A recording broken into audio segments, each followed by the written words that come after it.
de onde Deus te retirou. Que tempo em sua vida ele entrou, pra onde ele te enviou, com quem seu caminho cruzou.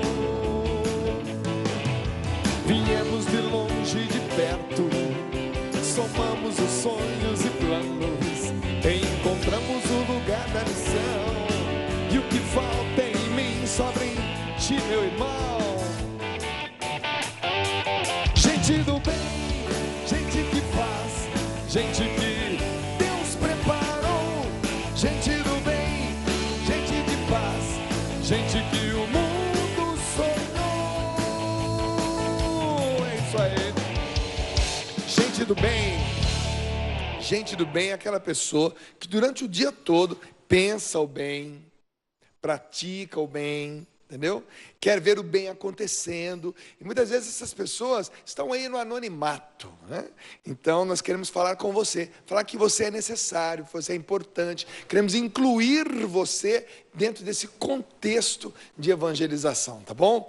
Então, onde você está? Quem você é? Não importa. O que importa é que você é gente do bem, você está com a gente nessa aí, tá bom? Gente do bem, Deus faz, Deus junta, PHN Futebol Clube, é tudo uma coisa só, é uma família, tá entendendo? Nós somos uma coisa só.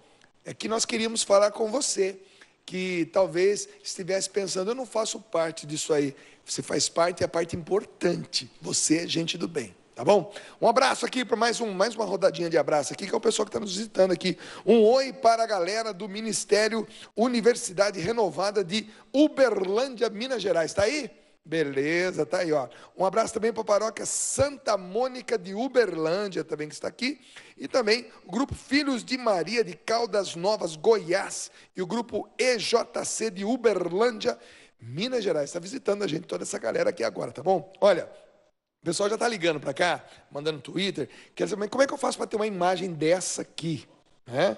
Essa imagem aqui foi cedida pela comunidade Obra de Maria. O Gilberto, que é o fundador da comunidade Obra de Maria, tem um irmão que é artista plástico. Então, se você quer uma imagem como essa na tua casa, você liga para a Obra de Maria também, ao 12 31 86 20 55, que é o mesmo telefone que você também pega informações para as peregrinações, e você também pode pedir informação de como que você faz para ter uma imagem da Pietá aí na sua casa, tá bom? Depois você coloca, tá, os fetos aqui, tá bom? Você coloca lá, se você tem 5 filhos, coloca 5, tá bom? Eu tenho aqui, ó, Priscila, Felipe e Ana Carolina, são meus filhinhos que estão no colo da mãe e no colo de Jesus também, tá bom? A benção, mãe, tá bom? Vamos lá, vamos chamar o quadro Vamos que Vamos, que o Peter de Laura, quando ele grava esse quadro, ele quase mata a turma lá da produção de rir. É uma festa, mas sempre tem uma resposta pertinente, importante, que te ajuda a repensar esse dia a dia da sua vida. Roda aí, vamos que vamos! Gol, yes, gol! Gol, yes, gol! Vamos que vamos! Isso aí, minha gente, começando nosso quadro, vamos que vamos! Que bom que você tá dando bola pra mim! Tá aqui! Porque eu nunca, caso contrário, me sentiria muito solitário, não é verdade? O importante é dar bola pros outros! Que beleza! Muito obrigado por você estar aqui conosco nesse momento em que nós respondemos perguntas. E nós não podemos perder tempo. Nesse mundo não podemos perder tempo, não podemos, entendeu? Então, vamos pra frente então, para responder, tá certo? Quero mandar um grande abraço para todas as pessoas que ajudam a Canção Nova. Você imagina se não existisse pessoas que ajudassem a Canção Nova? Esse momento do vamos que vamos não existiria. O vamos que vamos seria fica que fica. Fica aqui que tá bom. Fica que fica. Todo mundo ficando, entendeu? Aquela não, o pessoal tá ajudando, a gente vai que vai, entendeu? Vamos que vamos. Esse daí. Pergunta! Como se vive a alegria em meio à dor? Essa pergunta é interessante, ela veio de algum lugar. Essa pergunta deve ter vindo de... Deve ter vindo... Não. Porque aqui dificilmente as pessoas têm dificuldade, né? Então deve ter vindo do outro planeta. Mas vai que funcione por esse planeta, né? Então, vamos então responder essa pergunta. Quero começar, por exemplo, dando para você o exemplo do pessoal lá do Golfo Pérsico. Golfo Pérsico. Entendeu? Tem dificuldade, o pessoal de lá tem dificuldade. Mas como que eles, por exemplo, conseguiram sair desse problema difícil? Eles criaram o golfe. Olha o que eu vou usar para bater na bola. Olha, olha. Então vamos lá. Vamos lá bater. Simbora. Na verdade, aquele ditado ele é válido. Aquele ditado ele é válido. Há malas que vem para bem. Tá, entendeu? Há malas que vem para bem. Aqui, ó. Ó, não utiliza as coisas para poder ficar machucando mais ainda você mesmo. Não precisa fazer isso. Na verdade, as coisas complicadas que acontecem na vida da gente tem que motivar a gente a ainda mais buscar a Deus, ainda mais, entendeu? E quantas pessoas a gente vê, como que a gente consegue ser feliz, mesmo em momentos de dor? Porque a gente começa a ver que não é de fora para dentro que a alegria vem, é de dentro para fora. Não é de fora para dentro, entendeu? Então, há malas que vêm para bem, entendeu? E até mesmo as coisas que você talvez ache que aconteceu de difícil na sua vida, essas coisas podem virar um bem tremendo que você nem imagina. Deus, ele é mestre em dar reviravolta nas histórias das pessoas. Guarde isso, entendeu? Então não fique se maltratando, se machucando. Nossa, minha vida tá mal. Eu não tenho nada para comemorar. Não. Olha direitinho para sua vida. Até quem tá no Golfo Pérsico pode jogar um golfe. Entendeu? Até o Peter pode apresentar o Vamos que Vamos. Entendeu? Então, minha gente, é desse jeito. A vida da gente, ela é cheia de motivos pra gente se alegrar. Basta a gente enxergá-los de uma maneira certa, da maneira correta. Beleza? Então, olha, se liga nisso daí. Claro, oração. Pé no chão, joelho no chão, né? E vambora, beleza? Eu vou pegar minha mala e eu vou embora. Porque eu vou fazer uma visita a Plutão. Que essas pessoas que, né, mandaram essa pergunta devem estar lá machucando, magoadas, chateadas. Então eu vou lá visitar os pessoal de Plutão com as minhas malas prontas. Beleza? Até mais. Até minha casa. Go, yes, go! Go, yes, go! Vamos que vamos! Ei, Peter. É verdade, gente. Olha, quem vive no mundo tem problema, né? No mundo havereis de ter aflições. Coragem, eu venci o mundo. Ou então, vamos lá.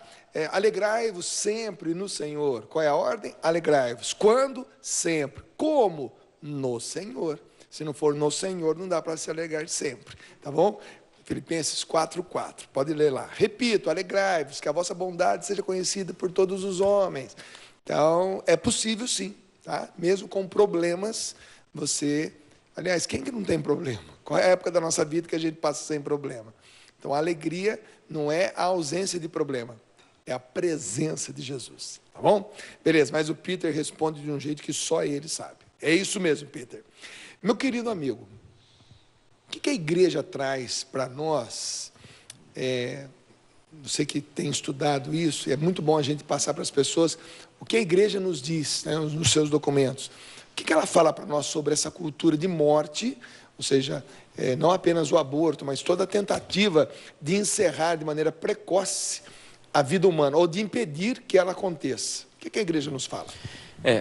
Primeira coisa é que as pessoas precisam entender é que a igreja, ela não tem interesse algum em impor crença ou oprimir as pessoas por decretos, leis que oprimem, que interesse que a igreja teria em se pronunciar contra a vida humana? Ela tem um único interesse, que é salvaguardar o sagrado, a imagem e semelhança de Deus que nós somos criados a essa imagem. Então a igreja se preocupa com o ser humano, porque Deus se preocupou com o ser humano. Então, primeira coisa é isso. Então, porque as pessoas se confundem muito. A igreja é opressora, a igreja quer oprimir o seu povo, impondo as coisas. E as mulheres? E a liberdade das mulheres, a saúde das mulheres? Isso a igreja não fala, porque a igreja é machista, enfim, porque também não conhece a história da igreja, né? A única instituição que deu a liberdade num tempo em que as mulheres não tinham liberdade foi a igreja. Em que época que as mulheres se autogovernavam na antiguidade? Começou com os conventos que a igreja colocava nas mãos das mulheres. Ninguém protegeu mais as mulheres na história do que a própria igreja. A igreja lutou contra o infanticídio na Roma Antiga.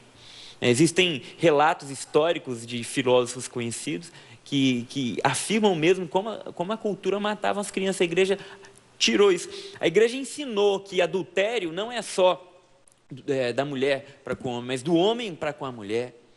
A igreja foi dando dignidade para essa mulher.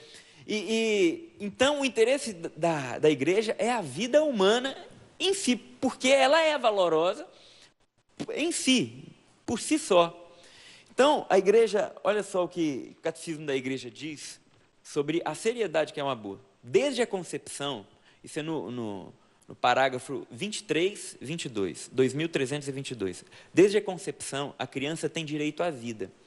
O aborto direto, isto é, o que se quer como um fim ou como um meio, é uma prática infame, gravemente contrária à lei moral.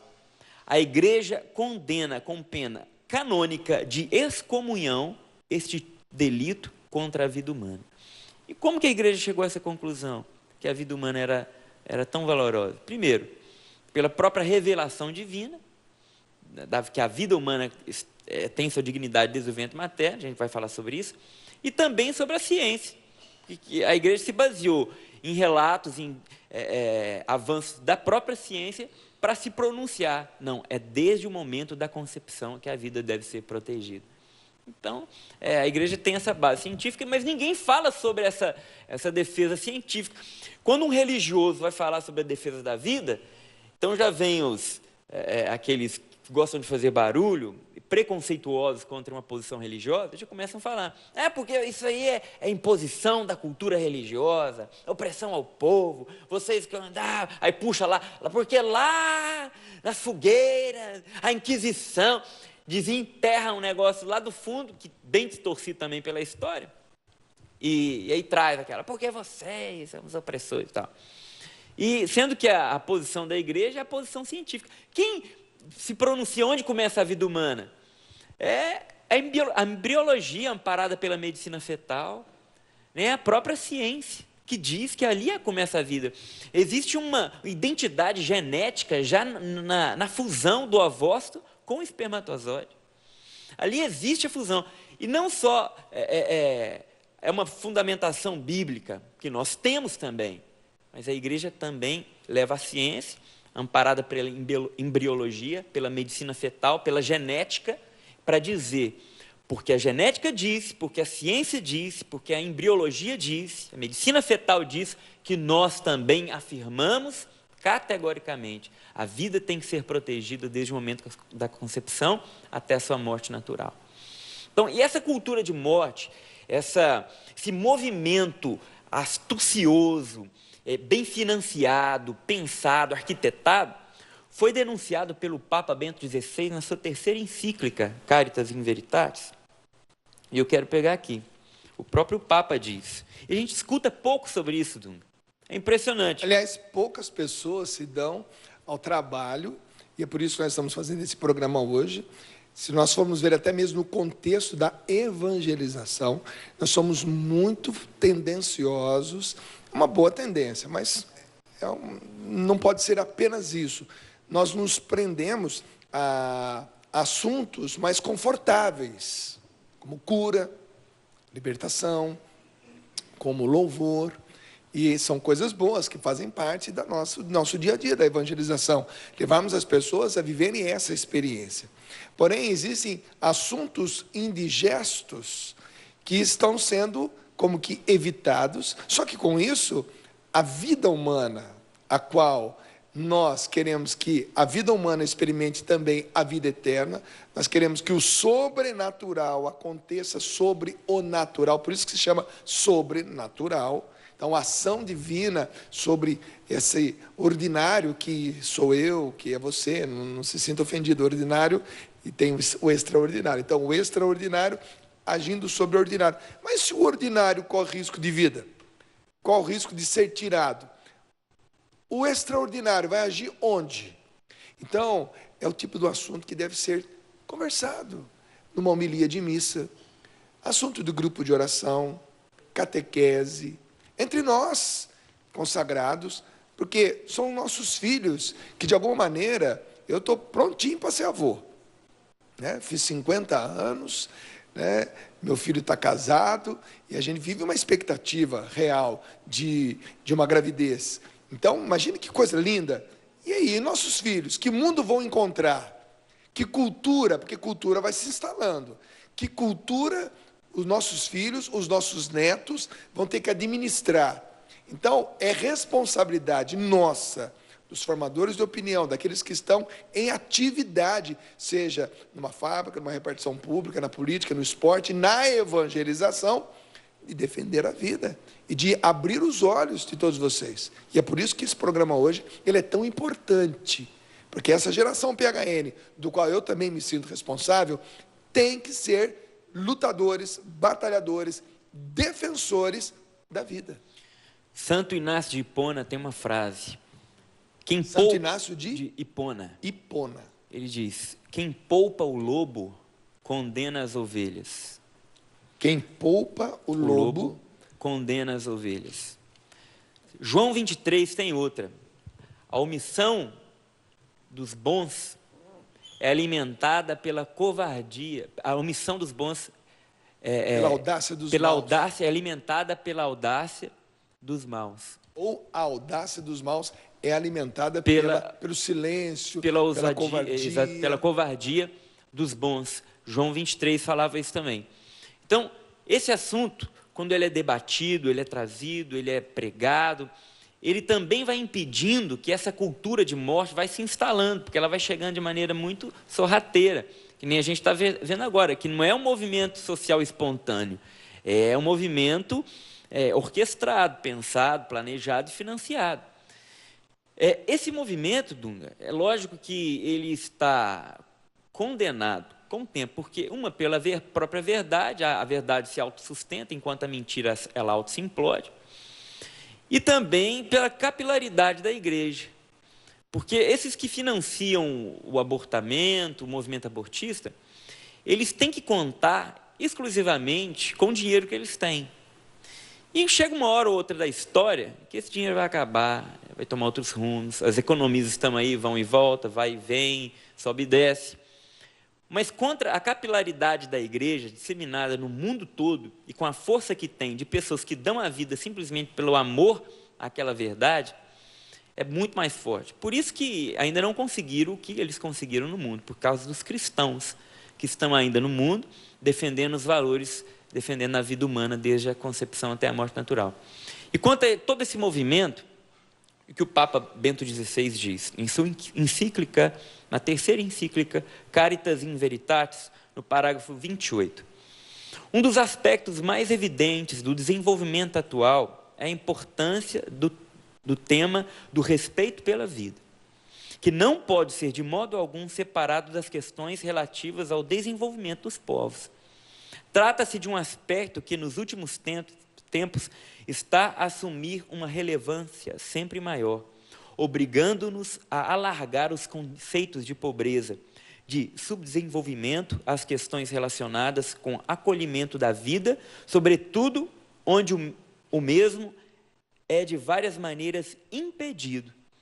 Não só a situação da pobreza provoca ainda altas taxas de mortalidade infantil em muitas regiões, aqui entra, mas perduram também em várias partes do mundo práticas de controle demográfico por parte dos governos que muitas vezes difundem a contracepção e chegam mesmo a impor o aborto. Quem está dizendo isso é o Papa. Nos países economicamente mais desenvolvidos, são muito difusas as legislações contrárias à vida, condicionando já o costume e a praxis e contribuindo para divulgar uma mentalidade antinatalista, que muitas vezes se procura transmitir a outros países, como se fosse um progresso cultural. Entendeu? Também algumas organizações não governamentais trabalham ativamente pela difusão do aborto, promovendo nos países pobres a adoção da prática da esterilização, mesmo sem as mulheres saberem. Além disso, há a fundada suspeita de que, às vezes, as próprias ajudas ao desenvolvimento sejam associadas com determinadas políticas de saúde que realmente implicam a imposição de um forte controle dos nascimentos. Ou seja, existe, como você bem disse... Não é a teoria da conspiração. Não é um movimento espontâneo, como uma grande massa começa a sentir de maneira espontânea um chamado, uma direção a caminhar. Então, as coisas vão se dando por si só. Não se trata disso. A cultura de morte, esse apelo tão forte, algumas pessoas que insistem em defender e colocar o aborto como uma coisa assim totalmente natural. Isso não é uma coisa espontânea do povo. Isso é algo direcionado de interesses de grupos, é financiado. Então, nós não podemos aceitar isso como sendo um processo natural da evolução do pensamento humano, porque se você olha para a história, você já vê que essa história já aconteceu, ela já se repetiu, e agora nós enfrentamos, na nossa atualidade, não apenas no Brasil, mas no mundo, essa tendência de novo. Agora, deixa eu perguntar uma coisa para você. É só a igreja que tem essa posição, essa luta contra a vida? Não, obviamente. Claro que não. Existe um movimento, inclusive ateu, contra o aborto. Existem movimentos, inclusive feministas, contra o aborto. Organizações de mulheres que não têm experiência religiosa alguma ou expressão religiosa alguma e que lutam contra o aborto. Então, inclusive uma frase célebre de um grande ateísta diz: que miséria, nós deixamos para os religiosos o privilégio de defender a vida. Entendeu? Falando tipo com raiva dos religiosos, porque são eles que tomaram a frente nessa batalha. Ele pensou, porque realmente existe um movimento que percebe, porque não é só a questão religiosa, Dunga, porque a religiosidade, ela ajuda a gente a abrir os olhos, ela tira realmente uma venda dos nossos olhos, que a gente percebe a questão mais a fundo. Mas se a pessoa for sincera com ela mesma, se ela ter a capacidade moral e seguir sua própria consciência, analisar os fatos, ela vai chegar à mesma conclusão do que os movimentos pró-vidas chegaram, do que a igreja chegou. Isso tem acontecido com vários movimentos feministas e ateus. E eles tentam jogar a questão como se fosse questão religiosa. Você está defendendo, contra o aborto porque você é religioso. Entendeu? E não tem vínculo pela ciência. Para eles não existe vínculo pela ciência, pela embriologia, pela medicina fetal, pela psicologia, só pela filosofia, porque ser e humanidade são inatos, não são adquiridos. Ninguém pode ser se não já é inato. Isso é filosófico, isso é racional.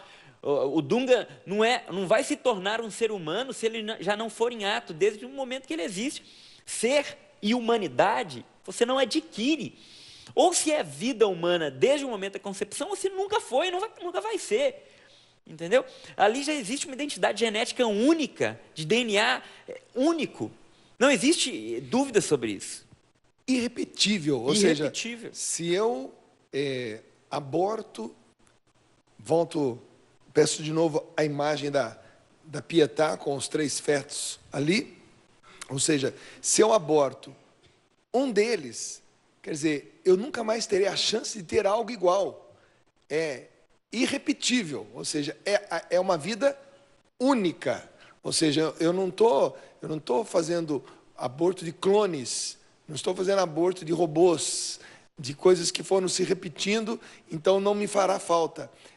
Imagina o prejuízo para a humanidade, onde você tem aquele ser humano único, irrepetível, exclusivo, portanto Deus tem um plano para ele, e você chega naquele ser humano único, exclusivo, e você retira a vida daquele ser humano. Quer dizer, isso é um prejuízo para a humanidade, um prejuízo antropológico, porque o que poderia se tornar aquela criança? Exatamente. Né? Talvez influencia em todo o percurso da trajetória da humanidade. Que cientista poderia ter sido ele? Que artista poderia ter sido ele? Que político poderia ter sido ele? Suponhamos que alguém suponhamos que pessoas como Santos Dumont tivessem sido abortados. Pessoas como Grambel, entendeu? Grandes santos da igreja, grandes padres, grandes presidentes de grandes países tivessem sido abortados. Não faria falta essa pessoa no percurso da humanidade? Claro que sim. Ou até mesmo aquele que é um desconhecido completamente. Ninguém sabe quem é essa pessoa, onde ela mora. Mas faz falta, porque a vida ela é exclusiva. Outra pergunta. Isso é mais profunda e mais do coração, essa pergunta. Quais as consequências na vida de uma mulher quando ela, infelizmente, por vários motivos, acaba cometendo esse aborto? Porque hoje o que a gente mais administra nos nossos encontros é exatamente isso. Você vai atender uma adolescente, vai atender uma jovem. Talvez você que não trabalhe como nós trabalhamos, que você não saia em missão como nós saímos, você que não atende ninguém como nós atendemos, talvez você não tenha noção daquilo que vem parar em nossa mão. E olha que nós não somos psicólogos, nós somos missionários. Mas as conversas que nós temos, depois que nós terminamos um show e ficamos até 2, 3 da manhã atendendo uma pessoa que estava a ponto de tirar a própria vida, talvez você não tenha noção disso. Talvez você até que já seja uma pessoa de igreja, talvez você não tenha noção da vida missionária ativa que nós temos e quanto dessas pessoas nós atendemos depois de um show, depois de um encontro, depois de uma missa, depois de uma noite de louvor. Talvez você pense até que termina a noite de louvor, a gente já entra para o carro e vai embora para o hotel, para a nossa casa. Não. A gente atende. E aquilo que entra aqui no nosso ouvido, no nosso coração, a gente sabe o porquê. Mas essa pergunta é pertinente, eu quero fazer. Quais são essas consequências? Eu vou trazer aqui em números muito concretos sobre a desgraça que acontece na vida de uma mulher que aborta. Seja o aborto legal ou ilegal. O aborto que acontece numa mulher num país que é legalizado ou que não é legalizado o aborto, as consequências que ninguém diz, que você não escuta por aí. 25% das mulheres que fizeram aborto frequentam continuamente a psiquiatria. 60% experimentam estresse emocional pós-aborto e desordem do estresse pós-traumático. 138% mais probabilidade de depressão comparado com as mulheres que mantêm a gravidez até o fim. 260% mais probabilidade de serem hospitalizadas para tratamentos psiquiátricos. 7 vezes mais propensas ao suicídio do que as outras mulheres. De 30% a 50% das mulheres que praticam aborto ficam com alguma disfunção sexual. Fora as outras consequências do aborto: perfuração do útero, embolia, necrose, cancro da mama ou da cervical, câncer de mama, da cervical, que é um número altíssimo, complicações de uma gravidez futura, pancreatite, endometriose, lacerações, etc. E assim vai as consequências. A lista continua. Ou seja, coisas que ninguém fala. Que ninguém diz. Os defensores do aborto nunca usarão esses números. Não usa. Inclusive, eles são especialistas em deturpar números, Oduna. Eles são especialistas. Então, eles têm capacidade enorme de pegar e elaborar pesquisas. De falar, tal pesquisa do tal, disse número de abortos clandestinos. Saiu um número aí de 1.200.000 abortos no Brasil, acontecem abortos clandestinos e tal. Foi aquela coisa, a imprensa inteira repetiu o número, porque tinha sido o Ministério da Saúde que tinha divulgado e tudo mais. Quando você vai fazer a conta, não fecha nem o número de mulheres férteis, idade fértil no país. Então, viu que a conta não fechou? Para esse número fechar, mais do que a população brasileira de mulher fértil tinha que existir. Aí jogar, não, é apenas 200.000. E o número continua não fechando. E outra, eles não, é impossível você calcular o aborto clandestino. E eles têm, então, aquele argumento. Vamos supor que consigam calcular o aborto clandestino, que seja realmente, eles jogam lá para cima, mas vamos ser 50 mil, vamos jogar alto. Para começar, é clandestino. Clandestino. Não se tem notícia tem de onde notícia. acontece, quem faz, porque é clandestino. Sabe o número de abortos oficiais relatados até 2004, 2005 pelo SUS por ano? Tal ano, 132 mortes de mulheres em abortamento clandestino. 135, um ano, 132, 200. E de repente, termina os números, não fornecem mais os dados para ninguém e surgem com o número de 1.200.000. Depois desceram para 200 mil. O problema é que ninguém questiona fonte nenhuma. Eu desafio você que está assistindo, que concorda com essa cultura, e de me mostrar a fonte dessa informação oficial do Ministério da Saúde. Te desafio. Não existe e é mentirosa. Detupam os fatos. Porque o aborto já acontece mesmo. Vamos supor que acontecesse. Então vamos fazer o seguinte, vamos legalizar a cocaína? Já acontece já clandestino mesmo o tráfico. Vamos legalizar o assalto à mão armada? Já acontece tanto assalto clandestino à mão armada. Então a frequência do crime é argumento para que se legalize e se institucionalize o crime? É burrice, não Absurdo. tem lógica nenhuma e é usado para deturpar a verdade. Um país não pode crescer assim. Um país não pode se tornar um país digno assim. Não é esse o país que eu quero para mim. E eu tenho certeza que não é esse o país que você quer para você. Nós vamos para o intervalo, daqui a pouquinho a gente volta. Mas o programa é apenas para você se sentir chamado a defender a vida junto conosco, tá bom? Peter, com você, meu irmão. Daqui a pouquinho a gente volta. Nós vamos cantar essa canção, Dunga. E enquanto você falava para nós aqui, nessa conversa com o Tiba, eu me lembrava dessa canção, do quanto ela é importante para nós, do quanto ela fala de nós para nós, porque nós somos sementes dessa nova geração. E se nós ficarmos calados, realmente nada vai mudar. E a gente é capaz de mudar o mundo, sim, se a gente começa mudando a gente mesmo, porque somos nós que fazemos parte do mundo. Se nós mudamos uma pessoa, a gente já está começando a mudar. Então, vamos cantar juntos essa canção, que ela é, eu digo, aqui o Dunga, que é compositor dessa canção, ela é profética. Ela é para você, ela é para mim. Vamos cantar juntos então. Somos sementes de uma nova geração. Ninguém pode acabar com aquilo que Deus mesmo plantou. Você tem sim a força pra recomeçar. Separe o bem do mal e não se entregue ao mal, que eu sei do seu lado está. Vamos cantar mais uma vez. Somos sementes de uma nova geração.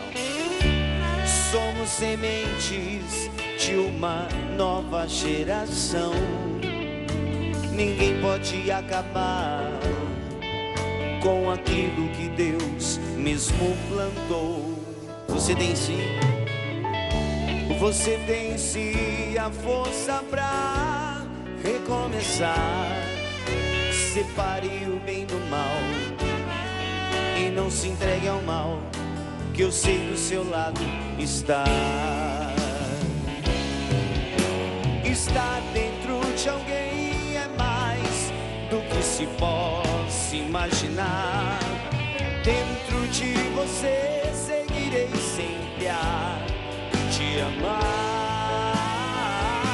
Você pode acreditar. Tente lembrar que um dia eu te comparei com a menor das sementes que mal dá pra enxergar. Te asseguro, não vou desistir de um dia te plantar. O autor da música cantando. Tenho visto você procurar um lugar pra se encaixar. Me angustio em ver que não consegue ser feliz se eu não te enxergar em mim. Sua busca não terá fim se eu não te enxergar em mim. Sua busca não terá fim.